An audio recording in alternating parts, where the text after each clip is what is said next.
Good morning बच्चों।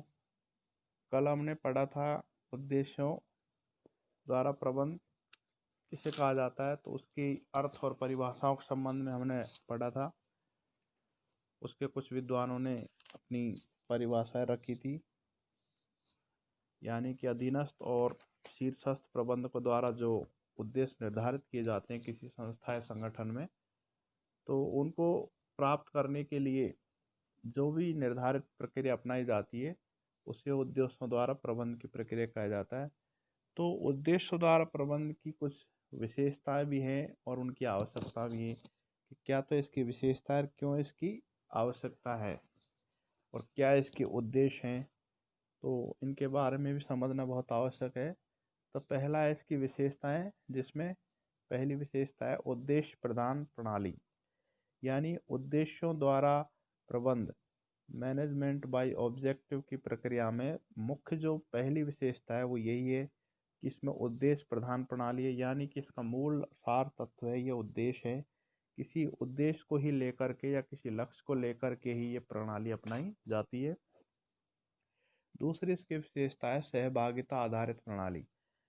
सहभागिता आधारित प्रणाली के तात्पर्य है कि इसमें शीर्षस्थ प्रबंधक और अधीनस्थ प्रबंधक अपनी दोनों की ही संयुक्त प्रक्रिया से, अपनी दोनों की समझ से और श्रमिकों के साथ में लेकर के अपने उद्देश्यों को पूरा किया जाता है एक निर्धारित समय या निर्धारित तिथि के अनुसार।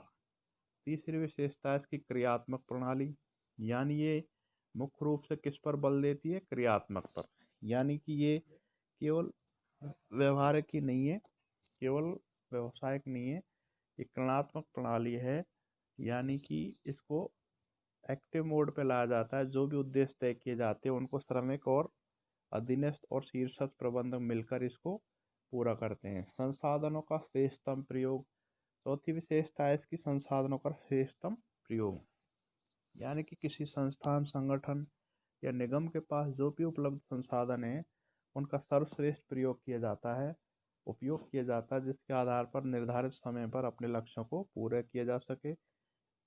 परिणामोन्मुखी प्रक्रिया, अगली विशेषता है इसकी परिणामोन्मुखी प्रक्रिया, जिसका तात्पर्य है कि किसी विशेष परिणाम को लेकर के ही, यानी किसी विशेष रिजल्ट को लेकर के ही इस प्रक्रिया को अपनाया जाता है। अर्थात उद्देश्य तय किए जाते हैं, उद्देश्य के आधार पर ही जो उपलब्ध संसाधन हैं उनको उनको उपयोग में लेकर के अपनी क्रियात्मक प्रणाली के आधार पर अपने रिजल्ट पर फोकस किया जाता है, इसलिए इसको परिणामोन्मुखी प्रक्रिया भी कहा जाता है। कार्य निष्पादन मूल्यांकन आधारित, छठी विशेषता है इसकी कार्य निष्पादन मूल्यांकन आधारित, यानी इसकी एक विशेषता ये भी है कि जैसे जैसे इसमें कार्य प्रगति पे किया जाता है तो इसका मूल्यांकन भी करते रहते हैं कि किस हद तक हमने कार्य किया है, वो उसका क्या परिणाम प्राप्त हुआ है, अपने उद्देश्यों को किस हद तक प्राप्त किया गया है। तो इसलिए इसको कार्य निष्पादन मूल्यांकन भी कहा जाता है कि जो भी कार्य किए गए उनका क्या निष्पादन रहा है, क्या रिजल्ट रहा है, क्या हमें उपलब्धि प्राप्त हुई है। अगली विशेषता है विकेंद्रीकरण जवाबदेही या सामूहिक जवाबदेही। केंद्रीकृत जवाबदेही में तो ये होता है कि शीर्षस्थ अधिकारी ही जवाबदेही रखता है, लेकिन इसमें प्रत्येक कर्मचारी का अपना क्षेत्र, अपना कार्य और अपने संसाधन एक तरह से विभाजित होते हैं, तो उनकी जवाबदेही भी उन्हीं की होती है। ऐसा नहीं है कि शीर्षस्थ की जवाबदेही हो, जो श्रमिक हैं उन्हें जो कार्य निर्धारित समय में दिया गया है, अगर वो निर्धारित समय पूरे नहीं हो पा रहे हैं तो उनके लिए स्वयं उत्तरदायी हैं, वही उत्तरदायी रहेंगे बजाय इसके शीर्षस्थ अधिकारी। इसलिए विकेंद्रीकृत जवाबदेही है यह सामूहिक जवाबदेही। एक श्रमिक अगर कोई कमी रह जाती है किसी कार्य में एक श्रमिक की, तो उसके लिए सभी श्रमिक उसके लिए उत्तरदायी हैं, इसलिए सामूहिक जवाबदेही भी कहते हैं। आसान एवं व्यापक प्रणाली, यह एक सिंपल और व्यापक प्रणाली है, ये लगभग सभी क्षेत्रों में अपनाई जा सकती है, क्योंकि सभी क्षेत्रों में सभी कर्मचारियों को अपने अपने कार्य बांट दिए जाते हैं, निर्धारित समय दिया जाता है और उनको संसाधन उपलब्ध कराए जाते हैं और निर्धारित लक्ष्यों को उनको प्राप्त करना होता है, निर्धारित उद्देश्यों को। इसलिए इसको एक आसान, एक सिंपल और एक व्यापक प्रणाली कहते हैं, क्योंकि विस्तृत रूप से इसका उपयोग किया जाता है। तो ये इसकी मुख्य रूप से विशेषताएं थी। अब इसके उद्देश्य क्या है इस प्रणाली को अपनाने के, तो उसके संबंध में भी हम जानकारी लेते हैं। तो इसका उद्देश्य है कर्मचारियों को अभिप्रेरित करना। इसका पहला उद्देश्य है कर्मचारियों को अभिप्रेरित करना, यानी कर्मचारियों को मोटिवेशन करना कि हमें कौन सा कार्य कितनी समय में कौन कौन से संसाधनों पर प्राप्त करना है। दूसरा इसका उद्देश्य नियंत्रण और समन्वय को सरल बनाना, अर्थात जो कंट्रोल व्यवस्था है ऊपर से शीर्षस्थ अधिकारियों की और अधीनस्थ की, उनमें क्या कोऑर्डिनेशन रखा जाएगा, किस तरह से उसको सिंप्लीफिकेशन किया जा सकता है, अधिकारी और कर्मचारियों के बीच में संबंधों को कैसे उनमें समन्वय बनाया जा सकता है। तो ये इसका उद्देश्य है। सामूहिक प्रयासों से उद्देश्य का निर्धारण, इसमें इस बात को महत्वपूर्ण ध्यान दिया जाता है कि सामूहिक प्रयासों से उद्देश्य को अगर पूरा किया जा सके तो उससे बेहतर कोई कार्य नहीं है। यानी सभी सभी कर्मचारी और अधिकारियों के सामूहिक प्रयास होने चाहिए, वो सामूहिक उत्तरदायित्व ही इसके लिए निर्धारित किए जाते हैं। सत्यापन एवं मापन योग्य उद्देश्य निर्धारण,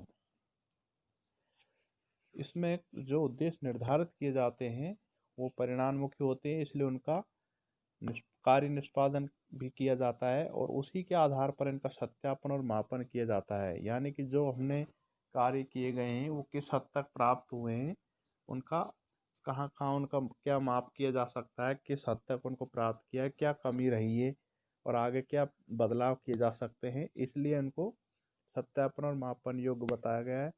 व्यक्तिगत एवं संस्थागत उद्देश्यों में समन्वय, इसमें व्यक्तिगत भी उद्देश्य रहते हैं और संस्थागत भी उद्देश्य रहते हैं।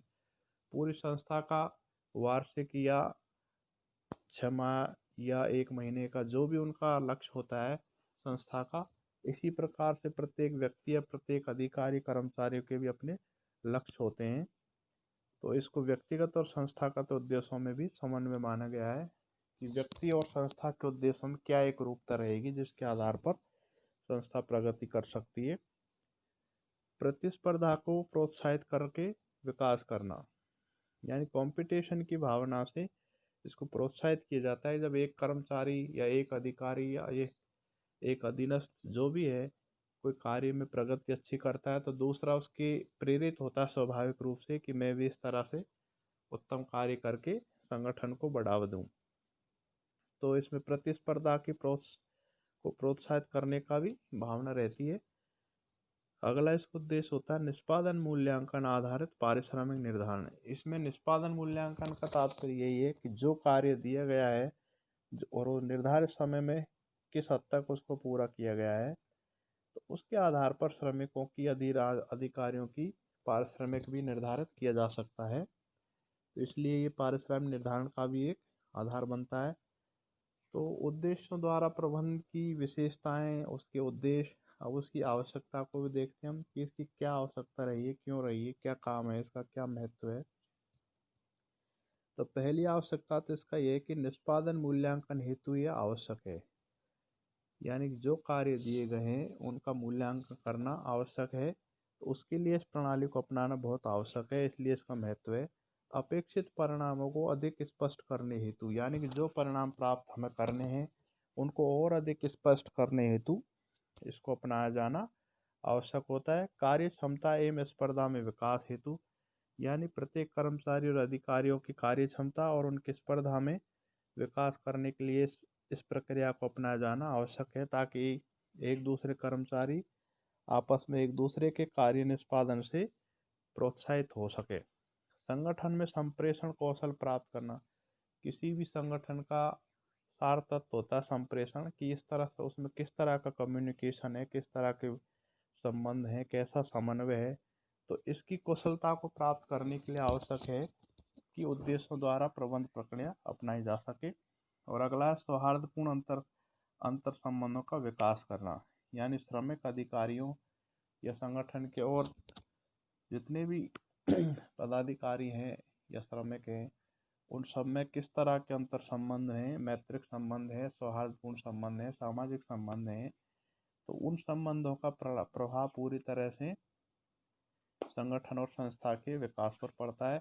इसलिए यह आवश्यक होता है कि उद्देश्य द्वारा प्रबंध की प्रणाली को संगठन में अपनाया जा सकता है। ये इसकी महत्व है। धन्यवाद बच्चों।